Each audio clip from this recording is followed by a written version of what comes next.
바로 하겠습니다. 도대체 대한민국의 미래는 누가 어디서 어떻게 설계를 하는가요? 우리 지방자치단체는 누가 이 설계를 하죠? 두 번째, 결국은 기업이든 지방자치단체이든 조그만 개모임이든 결국은 구성원 그리고 리더의 크기만큼 성장해 가는데 우리는 과연 이런 리더를 어떻게 키우고 우리는 있는가요? 우리 자치단체장 시장 군수하시는 분들은 누가 공부를 시켜주죠? 세 번째 문제는 그럼 당면한 우리 국가 과제하고 우리가 어떻게 과제는 무엇일까 이렇게 찾아보면 첫 번째로는 우리가 얼마 전에 바이든 대통령이 그 반도체 웨이퍼를 들고 나오셔가지고 기술 전쟁을 얘기를 했습니다. 그러니까 이제 미국, 중국, 일본, 러시아는 이 사이에서 우리가 어떻게 하면 우리가 좀 위대한 나라가 될 수 있을까라고 우리가 한번 생각해 본다면 결국은 우리가 아주 작게로는 순환을 당해야 되지 않을 거고 더 나가면은 우리가 화해를 시키면 좋을 거고 더 나아가서 그들로부터 존경받으면 될 텐데 그 모든 것은 결국 실력의 문제다. 그럼 그 실력은 어디서 오게 되는 걸까라고 보면 우리가 GDP 기준으로 보면 이렇게 되어 있습니다. 자, 그런데 우리가 폴 케네디라는 사람이 이렇게 얘기했어요. 국력은 경제력에서 나온다. 근데 그 경제력은 기술력에서 나온다. 그러면 기술을 주어 사용하는 건 어딘가요? 결국 기업에서 나오게 되는 거겠죠. 근데 이 기술은 또 어디서 나오는가? 교육에서 나온다. 교육에서 결국은 이 기술의 원천이 나오게 된 그럼 그 교육은 어디서 대학이나 초등학교, 중학교, 고등학교, 그다음 지역에 있는 평생교육 여기서 지력에서 나오게 되는 거예요. 또 하나는 기술은 나라를 30년간 부강하게 하지만은 제도를 나라는 100년간 부강하게 한다. 그럼 결국은 어떤 제도와 시스템을 갖고 있느냐에 따라서 나라의 흥망이 좌우하게 된다. 그러니까 싱가포르라는 그 550만밖에 되지 않는 나라가 전 세계에서 뭐 굉장한 제도의 힘을 가지고 움직여 나가고 있는 거죠. 자, 그러면 우리가 한번 이 경제력을 갖는데 기술력이 중요하고 그럼 기술력을 만드는 데 있어 가지고는 결국 지식을 창조하는 힘, 질문하는 힘, 학문이라는 게 질문하는 걸 배우는 거란 말이에요. 이제 여태까지 대한민국은 코로나 이후에 이제 우리가 배울 나라는 많지만 모방할 나라가 많지 않습니다. 우리 스스로가 창조적인 국가가 되느냐 안 되느냐 질문하는 힘, 그다음에 혁신하는 제도를 갖는 것이 결국 우리가 앞으로 나아갈 길이라고 봐집니다. 근데 우리가 이 AI라는 게 제가 그 세계적인 CEO가 이렇게 얘기하더라고요. AI라는 게 우리가 선악과를 먹은 건지도 모른다. 이제 우리 아들한테 물어보면 내가 답을 하면은 의심쩍으면 제 얼굴을 쳐다보면서 검색해 볼까? 이렇게 보는 거죠. 결국 이제 앞으로 좀 있으면은 2020년엔 이제 이게 AI가 IQ가 500에서 1000이 됩니다. 얘는 쉬지 않고 일을 합니다. 그리고 물어보면 다 대답합니다. 그럼 이런 세상이 오게 되면은 뭔가 근본적인 교육 환경이 달라지는 거죠. 그럼 이걸 우리는 어떻게 이 교육에 이런 기술 혁명이 가져오는 걸 대응할 수 있을까? 그다음에 또 하나는 이게 그렇게 되면 우리가 옛날에 동화전과를 살 수 있는 아이하고 없는 아이하고 이게 성적 차이가 났단 말이죠. 이번에도 보니까 좋은 아파트에 사는 아이들은 원격 수업 시험이 쉽고 오히려 어려운 지역 아이들은 원격 수업이 어렵고 그럼 뭔가 이게 상하수도 전기 쓰듯이 무제한의 공급이 지식 공급이 일어나는 사회를 만들어야 결국 우리는 개천에서 용이 날 수 있는 사회를 다시 만들 수가 있겠다. 자, 그러면 그래서 이게 세계적인 그 많은 여배 지자체장들 여러분들이 어떻게 하면 기업을 유치하지? 기업을 유치하려고 하면은 거기 사람이 있나요? 그 사람을 유치하려면 그 기술이 있나요? 이게 계속 되풀이되고 있는 거죠. 그래서 이게 일종의 공식인데 트리플 헬릭스라고 해서 지역에 있는 여러분 단체장이 리더시고 한쪽에는 지식이 있어야 되고 한쪽에는 회사가 있어야 되고 이 세 가지를 갖추는 것이 결국은 지역 혁신, 즉 경제력과 기술력과 교육이 만나는 이 시스템을 가져야만 세계적인 도시가 나오더라. 이게 논문의 결과입니다. 세계적인 저희가 여시제에서 세계적인 도시 중에 성공 사례를 전부 분석해 보니까 아까와 같은 원리를 가지고 있더라. 시산학이라는 원리를 가지고 있더라. 자, 그런데 그러면 우리 동네 저 홍천구는 뭐 인구가 얼마 안 되는데 이게 잘 살 수 있을까? 그러니까 우리 스위스 부베라는 데 가면은 저게 70조짜리 회사가 있거든요. 네슬레라는 회사가 있고 깐느라는 데는 인구 7만에 불과합니다. 우리가 나파밸리라는 그 포도주 하나로 수백 년 유럽이 이끌어왔던 것을 일거에 몇 년 만에 세계적인 정상의 나파밸리 와인은 11만 좀 더 사는데 와이너리 종사자하고 여기는 한 15,000명밖에 안 되는데 세계적인 산업을 만드는 거죠. 혁신 역량이 있느냐 없느냐에 결국은 결판이 난다. 이렇게 보면 되겠습니다. 자, 그러면 이게 네덜란드인데요. 여기가 인구가 대략 3만 6천 명 정도 되는 조그만 동네인데요. 근데 여기가 세계적으로 이 푸드 하나로만 약 60조 원 정도를 합니다. 근데 이게 어떻게 가능해졌느냐? 여기 바이닝햄 대학이라는 농업이 세계적인 농업 대학이 있습니다. 그리고 농촌진흥청을 합친 겁니다. 그래가지고 여기서 혁신이 일어났는데 제가 여기를 가보니까 여기에 큰 현판에 이렇게 써 있습니다. Today is knowledge, tomorrow is business. knowledge가 있어야 지식이 있어야 결국은 기술이나 특허가 있어야 결국은 미래 산업이 생긴다는 거죠. 세계적인 이 식품 하나로만 세계적인 도시를 만든 곳입니다. 우리가 실리콘밸리는 더 말할 필요도 없을 겁니다. 자, 그럼 우리가 왜 지자체가 교육에 집중해야 될까? 결국은 인재가 있느냐 없느냐에 따라서 그 지역의 결국 흥망성쇠가 결정된다. 자, 그러면 우리가 한번 생각해 보면은 우리 그 곽상욱 시장님이 하신 게 이 단체장님하고 우리가 전 세계로 지방자치하고 교육자치가 분리되어 있는 나라가 우리나라하고 일본 이런 데밖에 없습니다. 이게 결국 그러다 보니까 교육혁신협의체를 구성한 게 여기는 이제 특이한 실험이라고 볼 수 있겠습니다. 두 번째로는 이제 예산이 돈의 흐름이 점점 더 우리가 한 도시가 성장해 가는 거 보면은 좋은 초등학교, 중학교가 있느냐 없느냐에 따라 가지고 많이 다르잖아요. 우리 강원도 평창에 면원 초등학교가 폐교 위기에 놓여 있는데 그 교장 선생님이 저한테 어느 날 오시더니까 이 골프 연습장을 만들어 달라고 그러고 시골입니다, 정말. 그러고 나서 거기 옆에 있는 민족사관고등학교에 와서 방과 후 수업을 해주니까 서울 사람들이 거기 집을 사가지고 학교 들어가기도 어렵습니다. 우리가 일산의 백석고등학교는 강남이 학군 때문에 그런 것도 있잖아요. 그래서 이게 결국은 이 학교 문제가 중요한 문제다. 그다음에 세 번째로는 우리가 많은 우리 아이들이 저기 분당에 가 있는 자월대에 가가지고서 7만 원 내고서 호수도 뿌려보고 이렇게 직업 체험을 하는데 이 직업이라는 게 우리가 약 10,000개가 직업인데 우리가 과거에는 판사, 변호사, 의사, 정치인 해가지고 일종의 북극성 경제인데 그걸 따라가면 되는데 이제는 세상이 워낙 많이 변해가지고 이제 은하수 경제가 됐단 말이에요. 넘버원의 세상이 아니고 온리원만 되면 전 세계에 우리가 자기를 다 드러낼 수 있는 거죠. 우리 박말래 할머니 한 분이 구글에 본사에도 가잖아요. 그럼 결국 이거를 어떻게 만들어낼 거냐. 우리 송파구청님 계시장인데 만약에 쿠팡이 거기 학교에 있단 말이에요. 그럼 아이들이 쿠팡에 갔다 오면 훨씬 미래 교육을 배울 수밖에 없잖아요. 그래서 기업과 학교를 어떻게 연결할 건가가 그래야 살아있는 교육이 일어날 수 있다고 볼 수 있겠습니다.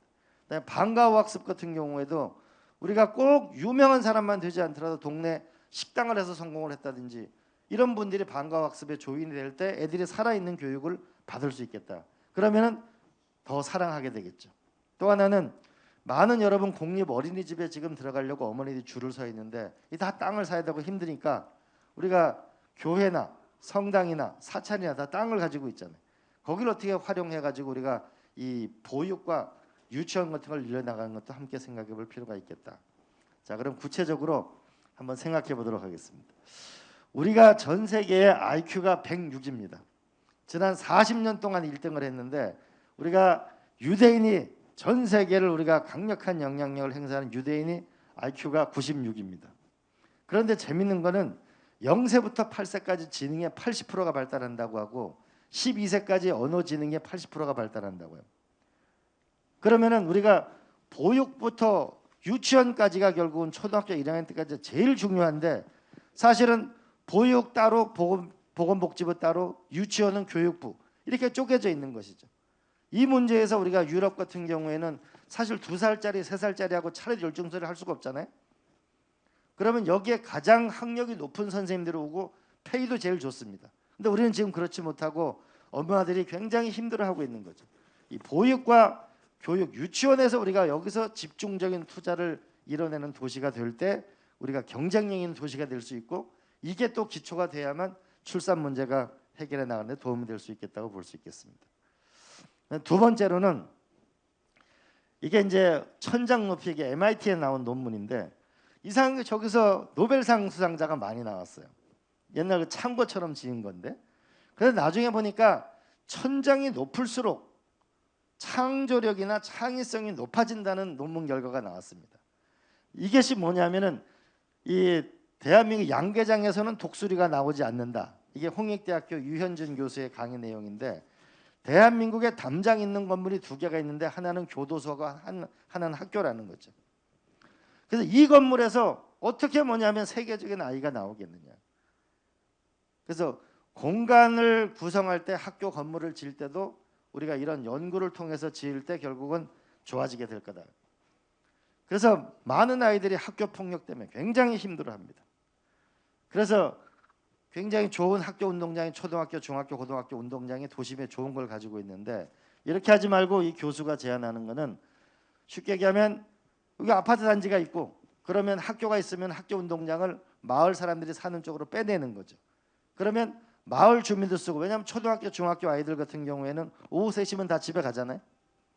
근데 지금 같은 경우에는 조기 축구회나 운동회 할 때 그 학교 선생님하고 또 얘기를 해가지고 사용료도 내고 또 들어가냐 마냐 이렇게 다 문제가 되고 있지 않습니까?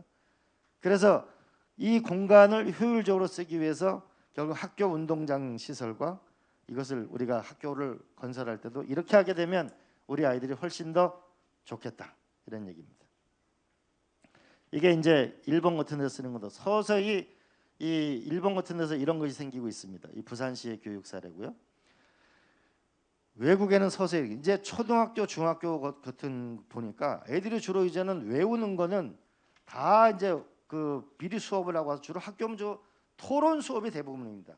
그러다 보니까 교실을 굳이 다 가질 필요가 있겠냐? 1학년 1반, 1학년 2반 그렇게 할 필요가 없는 거 아니냐? 그래서 아예 이거 그 반에 칸막이가 없고 그리고 1층, 2층에는 학생들이 쓰고 3층, 4층, 5층, 6층, 10층 여기에는 마을 주민들이 와서 거기에는 어린이집도 있고 체육시설도 있고 거기 다 있는 거죠. 위워크 같은 것도 있고 그래서 초등학교 건물 자체를 복합화해가지고 아예 거기가 가장 강력한 커뮤니티 센터가 되면 마을 주민도 편하고 학생들도 편하게 되는 그래서 앞으로 이 학교 복합화 이거 하는 부분이 굉장히 앞으로 도시에서 중요한 문제로 떠오르게 될 것 같습니다. 그다음에 이제 동탄 같은 경우가 이제 이웃마을 여기서 이 학교와 인근에 있는 도서관, 문화교실 이거를 전체로 한 블록에 모은 것은 상당히 좋은 사례라고 볼 수 있고 중앙정부도 점점 복합화하는 거. 여러분 구청이나 우리 가게 되면 여기 체육시설 따로 있고 복지시설 따로 있고 체육관 따로 있고 다 따로 있다. 다 건물이잖아요. 그걸 우리가 초등학교나 이런 데 올리는 거죠. 그렇게 하게 되면 훨씬 더 땅값이 워낙 비싸니까 이걸 해결할 수 있겠다. 그다음에 세 번째로는 우리가 많은 요즘 아이들이 덩치는 큰데 우리가 강원도에 철원하천 양구인제 가는 군인들이 그러더라고요. 옛날에는 마라톤 대회를 하면은 군인들이 1등 했는데 요새는 동네 분들이 1등 한다고. 운동을 안 하잖아요, 전부. 덩치는 큰데.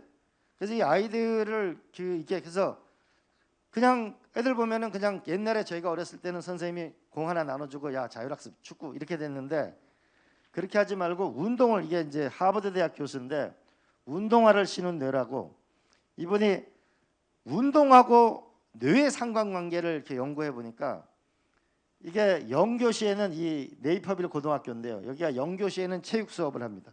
그래서 1마일을 뜁니다. 1.6km를 뛰고 난 다음에 1교시에 2교시에는 가장 어려운 과목을 배치하는 거죠. 그러니까 아마 이 뛰고 나면 혈류량이 높아지고 이렇게 해서 머리를 오히려 더 잘 쓰게 된다는 거죠. 그래서 이게 세계적인 학교입니다.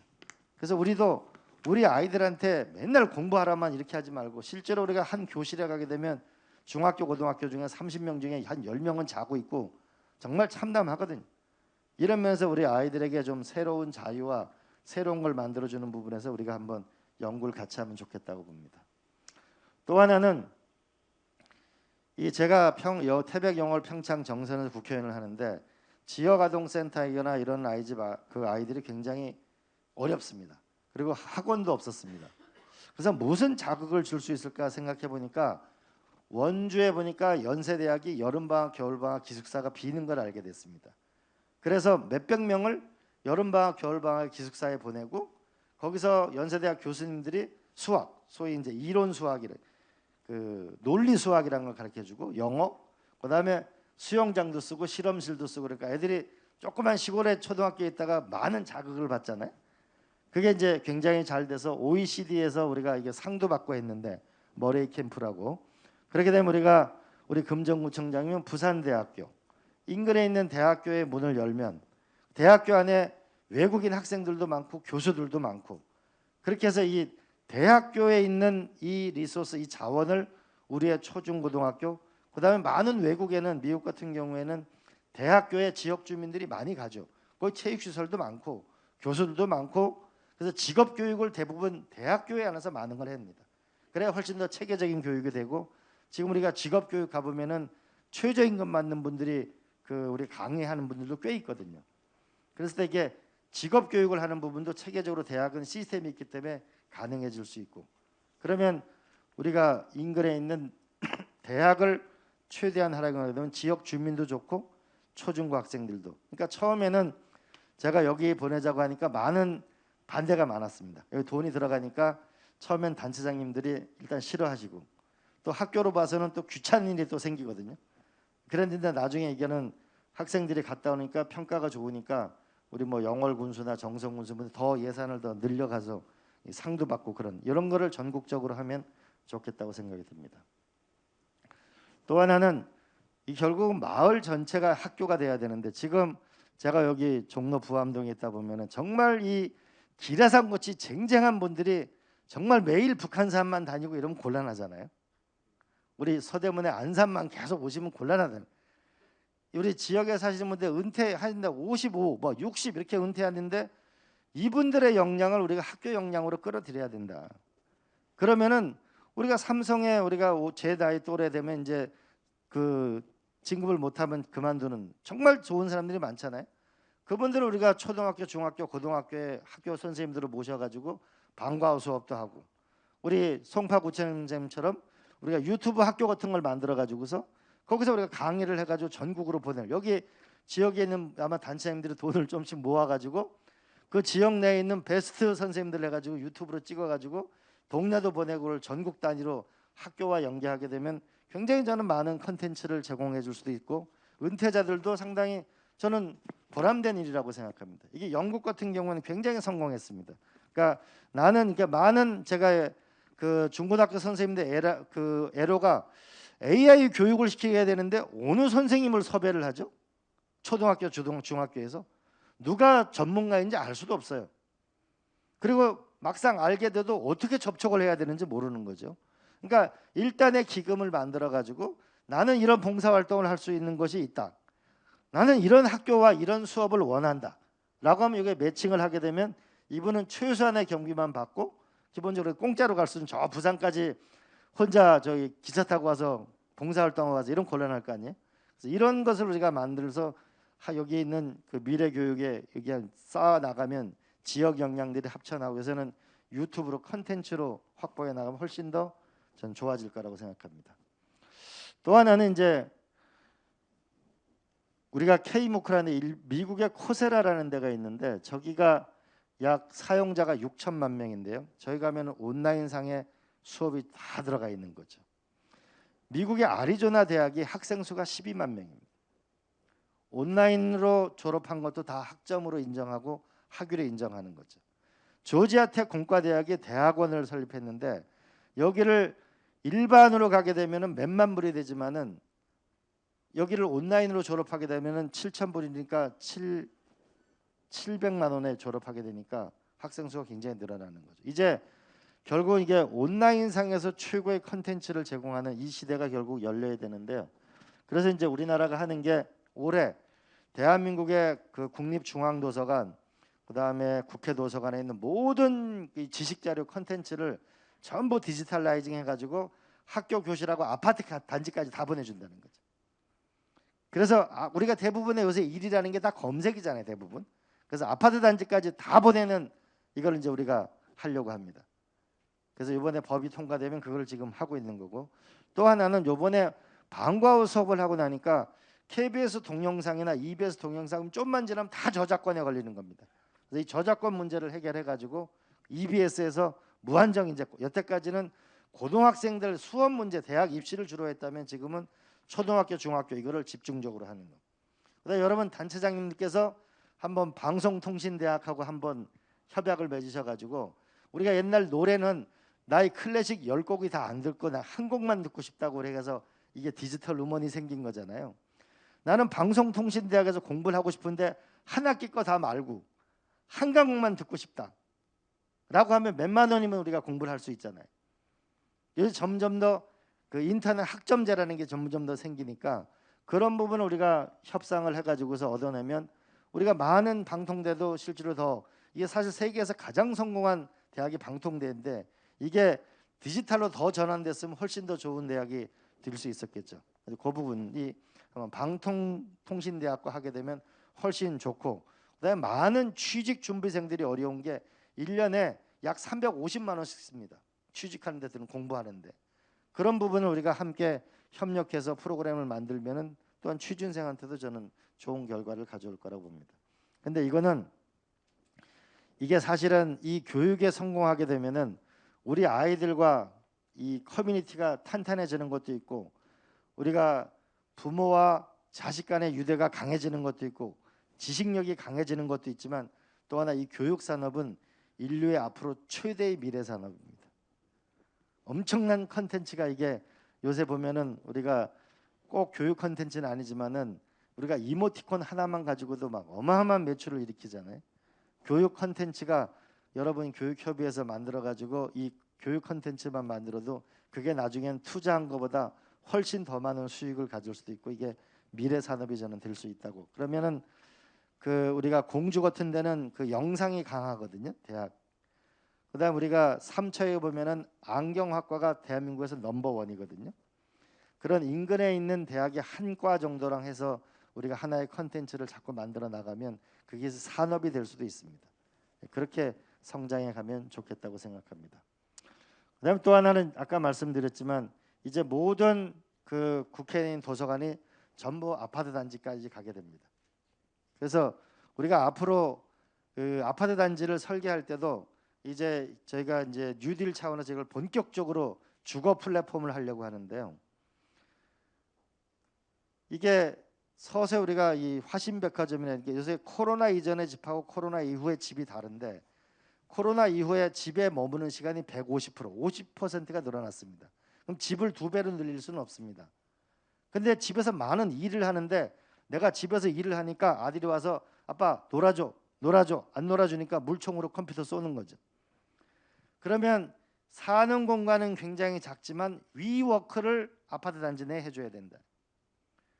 그다음에 또 하나는 큰 시설은 아니지만 아침에 출근할 때 요새 강남 보면은 아침에 밥 먹고 가는 식당 있죠. 도시락도 싸가지고 가는데 드디어 CGV가 아파트 단지 내에 들어왔죠.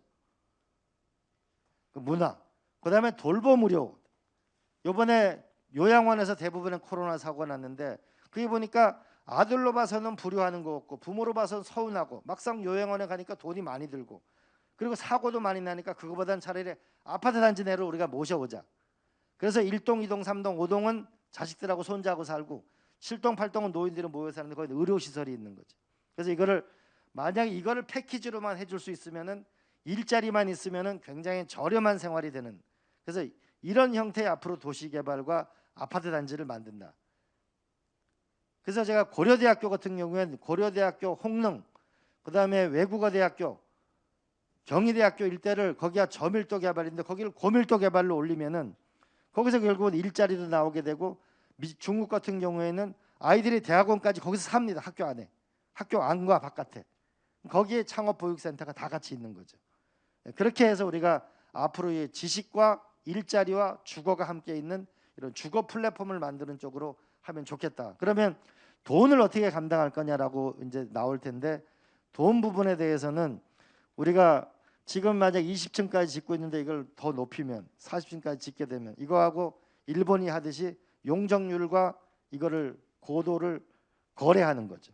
우리 공공에서 필요한 부분. 현재는 건축법상 500세대 밑으로 지면은 공공에 대한 투자를 안 하니까 400 몇 세대 돼가지고 전부 지금 굉장히 어려움을 겪고 있거든요. 그런 부분을 우리가 좀 광역화해서 해나가는 방법. 두 번째는 신설 역세권일 경우에는 공공 개발을 하면 훨씬 더 낫다는 점. 그다음 세 번째는 학교 용지가 싸잖아요. 그럼 대학교 용지 안에다가 그거를 같이 학교 안 학과 바깥을 같이 짓는 거. 이렇게 해서 우리가 이거를 하게 되면 훨씬 더 좋겠다고 봐집니다. 그래서 이제 우리가 이런 교육시설 또 하나는 이게 일본에 약 5만 명 정도 사는 이 다쿄라는 지역 가보신 분들 많이 계실 겁니다. 이게 도서관을 줬는데 도서관에 아이들이 없는 거죠. 우리가 애들 공부하라고 공부방을 지어놨는데 애들은 공부방이 없고 전부 저기 어디 스타벅스나 커피집에 가다 공부를 하는 거죠. 왜 그러냐면 옛날은 전부 외우는 걸 했으니까 우리 옛날 도서관 다닐 때 시립도서관 가면 전부 칸막이에 머리를 다 박고 공부를 하는데 요새는 주로 영상을 들으니까 굳이 그럴 필요가 없는 거죠. 그러니까 지배 구조도 달라져야 되는 거죠. 그래서 이제 차관을 해서 스타벅스하고 같이 이 도서관을 만들었는데 1년에 관광객이 100만 명 정도 오죠. 우리도 앞으로 이 도시 내에 만들어낼 때 결국은 스타벅스 같은 이런 데를 아이들이 공부하고 남녀노소가 같이 일 수 있는 데를 만들면 훨씬 더 동네 커뮤니티는 굉장히 커질 거라고 생각합니다. 이게 이제 스톡홀름이 전 세계 가장 아름다운 도서관 중에 하나인데 원형 경기장처럼 설계를 해가지고 서가를 저렇게 만든 게 세계적인 도서관 상도 많이 받은 아름다운 도서관입니다. 그 다음에 또 하나는 이 시골 같은 경우에는 은퇴자들이 우리 강원도 보면 서서히 이게 언덕 위에 좋은 집들이 계속 들어서고 있는데 이 은퇴자들을 활용해서 우리가 이 교육 자원을 쓰는 것을 또 하나 우리가 생각해 봐야 된다. 시골에서 오신 강원도 오신 분들 우리가 한번 잘 생각해 가지고 파주 해일이라는 데 그 예술가 그렇게 많지 않은 분들이 모였는데 한 도시를 만들었잖아요. 만약에 미술이나 이걸 하시는 분들이 한 500명의 은퇴자나 한 마을을 만들면은 그 우리 세계적인 도시가 될 걸요. 음악도 그렇지 않을까요?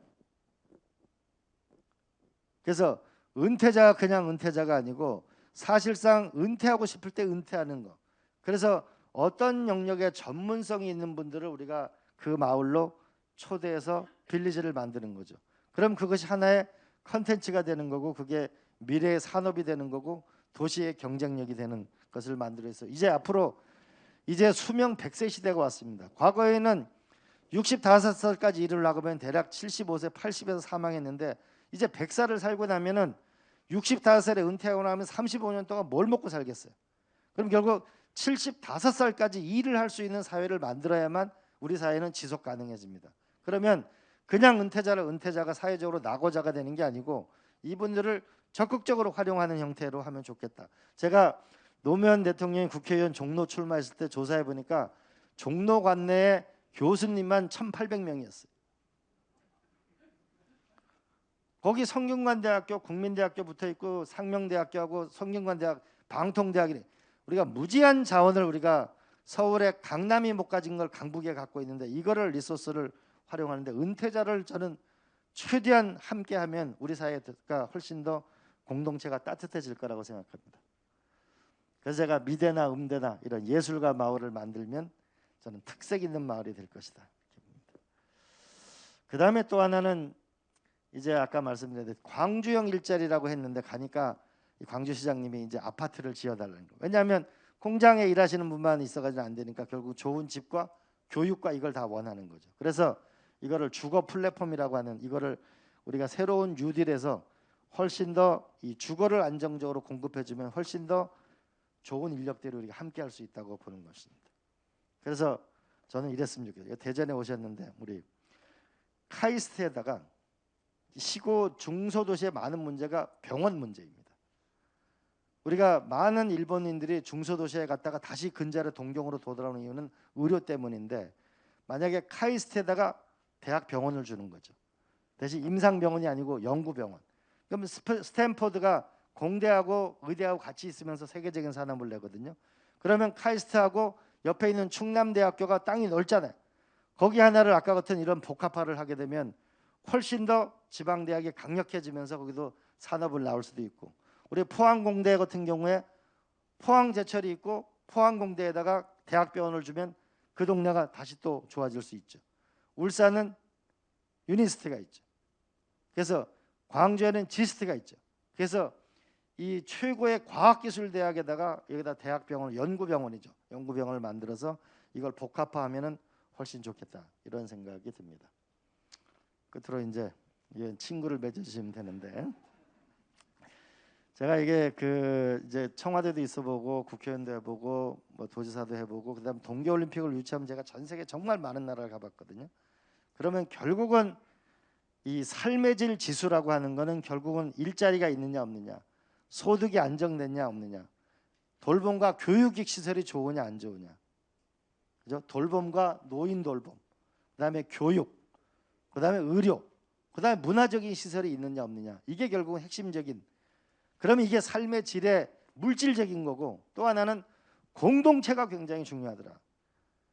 이게 똑같은 워싱턴인데도 잘 사는 사람이 사는 동네하고 못 사는 사람 동네 보니까 못 사는 사람들이 수명이 훨씬 떨어지더라. 심장병 연구를 해보니까 목사님이 계시는데 커뮤니티가 강한 동네는 심장병 발병이 적더라. 그래서 우리가 공동체를 어떻게, 양극화를 줄이는 공동체를 어떻게 만드느냐가 굉장히 좋은 거고, 하버드 대학에서 70년 동안 하버드 대학을 졸업한 사람들 추적해 보니까 행복한 인생의 요체가 뭐냐?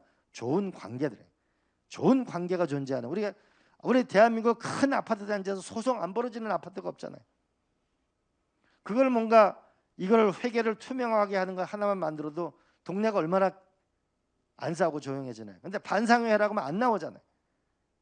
이런 커뮤니티를, 공동체를 어떻게 만들 건가는 아까 이런 교육이나 이런 과정이 굉장히 중요합니다. 세 번째로는 수명 100세 시대가 왔기 때문에 얼마만큼의 저비용이 되느냐. 좋은 집에 사는데 20억 들어 이러면 곤란한 거잖아요. 그러니까 저비용 사회를 어떻게 만드냐. 그래서 이게 삶의 질 지표를 제가 이번에 부산 선거를 치르면서 아주 제가 뼈저리게 느꼈는데, 어느 그 할머니 한 분이 그러시더라고요. 아이고, 이게 희망이 있어 선거를 하는데 또 실망하고, 뭐 좀 달라지는 거 아니고 또 실망하고, 도대체 정치가 왜 이래요? 그래서 손흥민 선수는 축구를 잘하니까 연봉이 올라가잖아요. 송가인하고 임영웅이 노래를 잘하면, 교수는 논문을 쓰면 위대해지는데 정치는 도대체 뭘로 평가를 받냐고.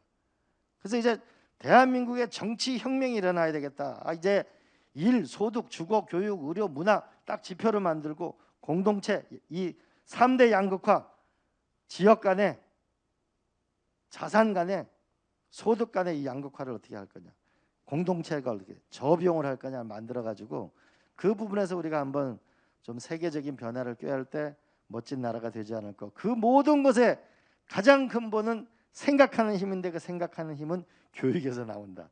그래서 여러분 오늘 이 자리를 좀 멋지게, 그다음에 사람이 모이면 생각이 모이고, 생각이 모이면 사상이 생기고, 사상이 생기면 세상을 바꿀 수 있습니다. 여러분들이 세상을 바꾸는 주인공이 되어주십시오. 고맙습니다. 네, 뜨거운 강의 감사드리겠습니다. 혹시 질문 있으시면 앞에 마이크가 준비되어 있습니다. 네, 질문. 네, 저쪽에 마이크 앞에 있습니다. 가운데 테이블에. 네. 예, 저 대전 유성구청장입니다. 이광 의원님 강의 잘 들었고요. 아까 처음에 이 단체장들은 누가 교육시키냐, 저는 여시제에서 많은 도움을 받고 있습니다. 제가 이제 유성이라고 하는 동네가 좀 특이합니다. 대도시 중에 일단 유소년 비율이 15%가 돼서 굉장히 좀 어린 아이들, 학생들이 많고, 대학이라고 할 수 있는 게 9개가 있습니다. 국군 간호사관학교까지 해서. 우리 이제 여기 서부교육지원장님, 이영 교육장님 나오셨는데, 저희가 근데 이 지자체 입장에서 교육에 집중한다라고 하고 봐도 참 할 수 있는 게 굉장히 좀 한계가 좀 있어요. 그래서 쭉 이걸 제가 좀 가봤더니 우리나라의 교육부가 하고 있는 역할, 이게 지금 현재 이게 맞는 건지 그런 생각이 좀 들어요. 아까 우리 유현준 교수님 얘기를 해주셨는데, 그분 모셔가지고 우리 한번 특강을 한번 들었는데, 결국은 이제 세종시에다가 그 좋은 학교 공간을 만들려고 하는데, 걸리는 게 맨 마지막에 교육부의 마지막 시설 담당하는 그 담당 공무원 한 사람 때문에 그 좋은 이 교실을 학교를 짓지 못하는 이런 게 되는 거고 하나의 실례를 들어서 그래서 뭐 교육자치가 지금 지자체하고 같이 가야 되는데 별도로 가고 있고 이런 여러 가지 문제 근본적으로 교육부가 어떤 기능과 역할을 할지 심하게 얘기하면 존폐 문제까지 그런 부분도 좀 내년 대선 앞두고 좀 이렇게 좀 정리가 되고 어떻게 가야 될 건지 그런 걸 좀 생각해야 되지 않나 싶은데 그 부분 한번 좀 여쭤보고 싶습니다. 저도 느끼는 바가 정말 많습니다. 그 원주에 이제 기업 도시가 있는데 거기 외딴 데 졌어요. 근데 원주 전체는 학생 수가 줄어들고 여기에는 새로 만든 학교가 필요하잖아요. 근데 원주 전체를 면적을 따져가지고 하니까 학교를 못 지어준다는 거예요. 근데 그걸 이렇게 보면서 우리가 근본적인 변화가 저는 있어야 된다고 봅니다. 그 아까 이제 대학교 안에 기업이 들어가는거나 아니 벤처 기업은 들어가는데 왜 좋은 기업은 못 들어가요? 그러니까 너무 장애가 현재 많이 있습니다. 그래서 저는 여기 미래교육 포럼에서 한번 하셔가지고 이걸 언제 국회에서 국회의원들하고 쟁점 우리가 해결해야 될 과제가 많거든요. 이 초등학교를 복합하려면 학교하고도 굉장한 문제를 해결해야 되고 그래서 결국은 법이 뒤따라져야 합니다. 그래서 이 최고의 교육을 제공하면 그 도시는 올라갑니다. 그러면 그 부분에서 여러분 한번 토론을 하시다가 몇 개의 주제를 우리가 이 국회의원들하고 다음 정도에는 교육위원님들하고 몇 개 그 의원들하고 우리가 합동으로 포럼을 만들어 가지고 쟁점을 몇 개를 해서 법안을 내야 됩니다. 그 법안을 내면서 이걸 이슈를 만들어 가지고 좀 세상을 바꿨으면 좋겠어요. 이게 이 상태로는 이 똑똑한 국민을 지금 우리 대한민국을 빛내는 분들 보세요. 대충 부모님들이 만류하는 일을 해가 다 성공하잖아요. 뭔가 문제가 있잖아요 지금. 그러면 이 머리 좋은 이 똑똑한 아이들을 이걸 학교라는 데 넣어가지고 학교라는 보내가지고 이렇게 힘들고 부모는 사교육비 때문에 힘들고 애들은 도대체 애들 얼굴을 볼 수가 없어요. 학원 다니느라고. 애들대로 고통스럽고 지금 많은 그 대한민국의 그 대학을 나와서 미국의 대학을 갔는데 대학에 졸업을 못 해가지고 정말 또 부모 머리 아픈 부모들 정말 많습니다. 왜냐하면 외우는 공부를 했다가 거기에 외우는 공부가 안 통하니까.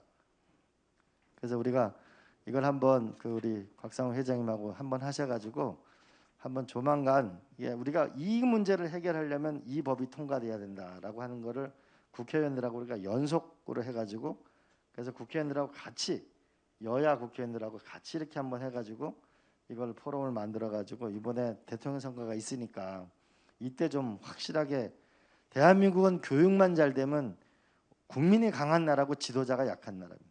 우리가 교육 문제만 해결할 수 있으면 정말 멋있는 나라가 될 거라고 생각하고 우리가 국회의원들하고 같이 이 합동을 해가지고 좀 몇 차례 토론을 하면 법으로 정리돼서 교육부 말씀하신 우리 구청장님 말씀하신 교육부 이 문제를 제가 입으로 얘기하면 그렇고 해결을 하십시다. 해결을 하시죠 우리가. 예, 혹시 또 다른 질문 있으시면 말씀해 주시면. 네, 말씀하십시오. 네. 네, 은평구청장 김미경입니다. 오늘 강의 잘 들었습니다. 항상 이렇게 열정적으로 강의해 주신 거에서 저희도 항상 그 많은 아이디어를 얻는데요. 오늘도 특히나 많은 아이디어를 받았지만 저는 평상시에 우리 청소년 수련원 문제를 많이 고민을 하고 있어요. 지역에 청소년 수련원이 있는데 청소년 수련원이 청소년이 없고 다 어른들의 공간이에요. 저는 이거 근본적으로 좀 문제가 있다고 생각하거든요. 그리고 또한 아이들이 지금 뛰어놀 공간이 없는데 또 어떻게 보면 학교 현장이 점점 운동장이 줄어들고 있는 그런 상황인 거죠. 이런 상황에서 청소년들을 오히려 청소년 수련원을 보내서 학년별로 그 하루 종일은 뭐 월요일은 1학년, 화요일은 2학년 이런 식으로 해서 청소년들을 아예 하루 자체를 운동을 하게끔 그 안에 모든 것들이 수영장부터 모든 것들이 조건이 다 돼 있잖아요.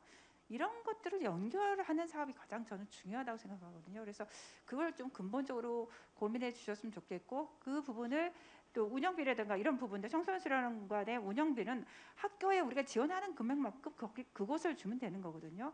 그거를 좀 고민을 함께 나눠주시면 좋겠다. 또 어디 시범 사업이 할 곳이 있으면 저희도 이제 은평구에서도 서부교육청하고 이제 교육장하고도 많은 대화를 나누고 있는데 이거들 국가적인 차원에서 청소년 시설들은 청소년에게 돌려주는 그런 시스템을 좀 만들었으면 좋겠다 생각하는데 이거에 대해서는 어떻게 생각하시는지? 전적으로 맞는 말씀. 제가 이번에 많이 깨달은 게요. 아, 우리가 너무 공급자 중심으로 정책을 하는구나. 그러니까 수요자들이 그 청소년 수련관을 지을 때 청소년 얘기는 안 듣고 짓거든요. 그러니까 지금 청년 예산이 23조인데 그거를 주면은 청년들은 우리하고 별로 해당이 없는 거라고 생각해요. 그러니까 수요자 중심으로 이제 근본적인 정책을 쓰는 방향이 바뀌어야 되겠다는 생각을 이거 근본적으로 많이 하게 되고 특히 그 제가 조사를 해보니까 우리나라 청소년들이 너무 힘들죠. 너무 힘들고 중고등학교를 그 과정을 마치지 못하고 지금 학교를 그만둔 학생이 약 9만 명 정도가 학교 밖을 나와 있습니다. 우리가 이런 상황에 대해서 우리가 좀 근본적인 근데 이게 사실 우리 자식들이잖아요. 그러니까 우리 자식들 문제에 대해서 또 그 자식들이 사실 자식들이 잘 돼야 우리가 노후가 편안할 거 아니에요. 근데 자식들이 아프고 힘들어하고 있다는 거. 그래서 이거를 우리가 좀 근본적인 우리가 한번 이 접근을 해서 도전할 필요가 있다는 생각이 들고 특히 청소년은 정말 갈 데가 없어요. 갈 데가 없고 그 체육 그 진흥공단에도 보니까 요새 미국에서 많이 하는 경우가 에어돔 있잖아요. 에어돔 같은 거를 그 건물을 지면 비싸니까 에어돔을 해가지고 방방이라는 거 있죠. 이렇게 쫙 이게 유치원부터 연세 드신 분까지 운동하는 거 뛰면 운동이 균형 잡힌 운동을 많이 하잖아요. 그러니까 그렇게 하듯이 이게 시설을 최소화하면서 뭐냐 효과를 극대화할 수 있는 이런 것을 우리가 결국은 찾아 나가야 될 때가 온 거 아닌가 싶습니다. 이건 정말 이게 울고 있죠. 우리 청소년들이 20대도 울고 있고. 예, 혹시 또 질문? 네. 예, 안양시장 최대호입니다. 좀 오늘 부끄러웠습니다. 정말 정치만 잘하는 거 알고 있었는데 오늘 교육에 대해서 해박한 지식과 지혜를 주신 점에 대해서 정말 감사를 드립니다. 그러면서 국민이 행복한 나라는 과연 어떻게 할 것인가 이런 철학적인 고민을 해보겠습니다. 2년 전에 부탄을 다녀온 적이 있습니다. 행복지수가 대단히 높지요. 국민소득은 낮지만은 행복지수가 대단히 높아서 제가 자료를 좀 분석해봤더니 행복한 나라에 몇 가지 공통점이 있어요. 아까 말씀하셨던 무상교육, 무상오류, 분권과 평화라든지 그리고 국민의 신뢰받는 지도자가 행복한 나라 조건이 들어갑니다. 과연 다른 질문이 될지 모르겠습니다만은 앞으로 지금 평화와 분권 운동도 열심히 좀 하고 계시고 국민의 신뢰를 받을 수 있는 국가 지도자가 우리는 지금 대단히 필요하고 또 갈증을 느끼고 있다 생각합니다. 우리 의원님께서 생각하시는 국민이 신뢰하는 지도자상은 어떤 것인지 좀 궁금합니다. 잘 아실 거라고 생각합니다. 잘 아실 거라고 생각하고 두 가지 말이 있습니다. 루소라는 사람이 이렇게 얘기했는데요. 선거 전에 국민은 왕이 됐다가 선거가 끝나면 노예로 전락한다. 우리 얘기를 좀 어떻게 하면 이렇게 전달할 수 있는 시스템이 지금 부족하잖아요. 답답하니까 청와대 청원 게시판에 보내는데 이게 뭔가 세상이 안 바뀌는 거죠. 이게 어떻게 하면은 이 소비자 국민들과 이 시스템을 만들어낼 건가가 하나가 중요한 문제인 것 같고요. 그래서 집정 민주주의라는 게 굉장히 시스템으로 정착될 필요가 있고 두 번째로는 유명한 얘기죠. 정치인을 믿지 말고 제도를 믿어라. 근데 뒤에 말도 중요합니다. 제도도 중요하지만 사람도 중요하다. 이런 얘기가 있는데 결국은 우리가 좋은 지도자가 되는 부분은 아까 같은 이제 정치권이 난장판에 우리가 이번에 부산 선거를 치르는데 연세가 지긋하신 분이 그러더라고요. 아니 이게 무슨 애들도 아니고 파란색 빨간색 옷 입고 이게 뭐 하는 거냐고. 이런 나라가 일본하고 대만하고 한국밖에 없다. 그러다 보니까 대결 구조가 자꾸 커지는 거 아니냐 이게. 그래서 이런 거를 이제 극복을 해야 될 거다 이렇게 연세 드신 분이 말씀하시던데 우리가 가만히 보면 결국은 아까 얘기했던 사람보다는 이렇게 평가 제도 있지 않습니까? 우리가 회사는 평가 제도가 분명하잖아요. 이익을 낼 것, 고용이 어떻게 되고 CSR을 어떻게 하고 되는데 우리도 뭔가 평가 기준을 명확히 하는 그런 정치를 하게 되면 싸우는 정치에서 기록 경기로 전환되게 되죠. 우리가 1년에 한 번씩 전국 대학교 평가하게 되면 그 평가의 기준 맞추느라고 바쁘잖아요. 그럼 우리가 평가 기준을 만들어서 정치를 자꾸 해나갈 때 우리가 교육을 보완돼야 되는 그럼 예산도 거기에 맞게 가야 되는 거죠. 우리가 예산 짜는 거 보면은 왜 예산을 짜죠? 작년도에 그렇게 짰으니까 그 정도는 어떻게 그 전에 그렇게 짰으니까 그러니까 이게 계단식 점증주의라는 걸 계속 가지고 있는 거잖아요. 근데 반면에 유럽에는 장관들이 보좌관 없이 2박 3일 토론을 하잖아요. 토론해서 이기면 예산 더 가져가는 거예요. 교육부 장관이 교육 더 가져가는 거고 뭔가 그런 게 있어야 기준에 따라서 예산이 배분되는 구조가 있어야 결국 우리도 마음껏 일을 할 수가 있잖아요. 일을 하고 싶은데 중앙정부가 모든 예산을 다 쥐고 이건 이렇게 해라 이건 이렇게 해라 이렇게 해가지고는 되지 않잖아요. 그러니까 자치분권이라는 근본적인 우리한테 기본 자율권을 주고 그리고 일정한 지표를 만들면 우리가 그러면 이제 정치가 싸우는 정치가 아니고 기록 경기로 전환되는 그런 게 저는 지도자인 것 같고 제가 항상 모든 간담회 마치면은 이렇게 얘기하는데요. 정치인을 믿지 마세요. 제가 초등학교 다닐 때 여만이라는 데 스케이트 타러 갔는데 국회의원 후보자들이 악수를 하길래 야 유세 구경을 가보자. 유세 구경을 갔어요. 갔는데 그 여야 후보 모두가 영월서 평창까지 원동제 터널을 뚫어주겠습니다. 그런데 그 터널 제가 국회의원 할 때 뚫었어요.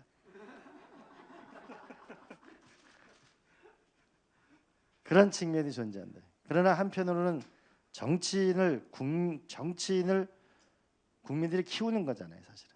이제는 국민 여론조사에서 대통령 후보가 결정되는 거잖아요. 그러면 아까 같은 이 국민들이 훨씬 더 우리와 함께 더 진화하고 높은 것을 딸 때 위대한 지도자가 나오는 거죠. 이젠 국민이 킹메이커고 국민이 다 결정하는 거잖아요. 이제 대통령 후보 뽑을 때도 다 당원하고 일반 국민 여론조사를 반영하는 거잖아요. 그러면 결국 우리가 아까 있는 이런 평생 교육하고 우리가 혁신 교육하고 이런 마을 교육부터 자체가 탄탄하게 올라오게 될 때 우리는 미래의 훌륭한 지도자를 가지게 된다. 우리가 초등학교, 중학교 반장 선거 회장 선거 나가는데 엄마하고 애하고 뭐냐면 피자 사주고 이러면 곤란한 거잖아요. 지금 토론을 훈련을 하고 우리가 이런 거부터 밑바닥부터 해나갈 때 그게 결국은 선진국으로 가는 길이라고 보고 거기에 최일선이 이번에 코로나 때 보면 이번 기초자치단체장님들이 결국은 이번 코로나에 이거를 끌고 가잖아요. 그렇듯이 여기서 결국은 미래의 혁신 역량이 나와야 대한민국이 근본적으로 바뀌는 거다라고 생각하고 좀 자부심을 가지고 해주시기 바랍니다. 고맙습니다. 네.